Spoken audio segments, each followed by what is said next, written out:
terakhir, izin bertanya Ustadz, apakah firasat buruk akan sesuatu yang terbersit termasuk bisikan-bisikan setan atau bisa jadi petunjuk dari Allah untuk menghindari hal tersebut Ustadz? Bisikan-bisikan buruk. Firasat buruk mungkin Ustadz. Firasat ya. Baik, memang terkait firasat itu ada pada diri seorang setiap mukmin ya. Benar tidaknya itu berbanding lurus dengan ketakwaannya.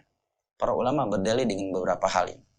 Di antara firman Allah Jalla wa Ala, "Inna fi dzalika laayatin lil mutawassimin." Sesungguhnya pada hal tersebut terdapat ayat bagi mereka al-mutawassimin, kata sebagian ulama tafsir, al-mutafarrisin, orang-orang yang memiliki filsafat. Dan telah datang beberapa hadis dari Nabi, walaupun secara sanadnya tidak ada yang selamat dari kedhaifan, namun sebagian ulama ada yang menghasankannya dan membenarkan maknanya.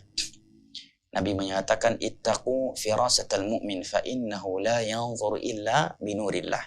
Hati-hati engkau dari firasatnya orang yang beriman, karena orang yang beriman itu melihat dengan cahaya yang Allah berikan.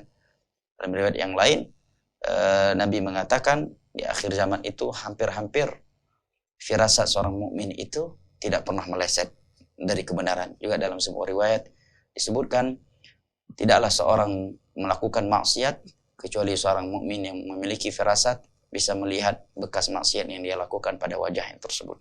Maka firasat itu ada, namun perlu diingat, firasat itu bukan landasan hukum.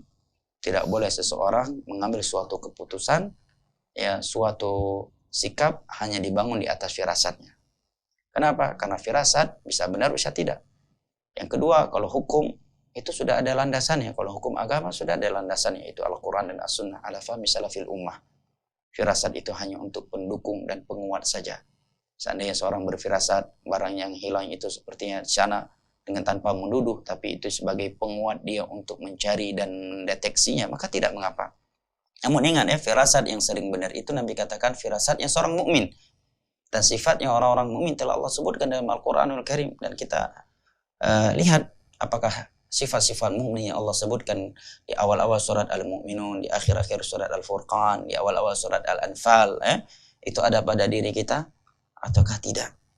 Nah, wallahu ta'ala a'lam bishawab, ilmu Allah. Ini yang pertama. Yang kedua, harus dibedakan firasat dengan su'udzan. Su'udzan itu berburuk sangka kepada orang lain dengan tanpa indikasi qarinah yang kuat dan membolehkan dia untuk berburuk sangka kepadanya. Yang ketiga, boleh seseorang bersikap waspada atas sangkaan di dalam hatinya dengan tanpa menuduh orang lain tanpa bukti. Ada ucapan dari Hasan Al-Basri yang cukup bagus. Kata beliau, ihtarisu minan nasi bisu'idzan. Bersikap waspadalah engkau dari kejelekan manusia dengan berburuk sangka. Maksudnya kata Paulus, bersikap waspada. Sikap waspada, khawatir akan dirampok, akan dicopet, akan dikerjain, akan ditipu. Ini tidak mengapa. Karena tujuan dia untuk bersikap waspada dan menyelamatkan dirinya dari kejelekan manusia. Wallahu ta'ala alam bishawab. Kiranya ini yang dapat kita kaji pada kesempatan ini.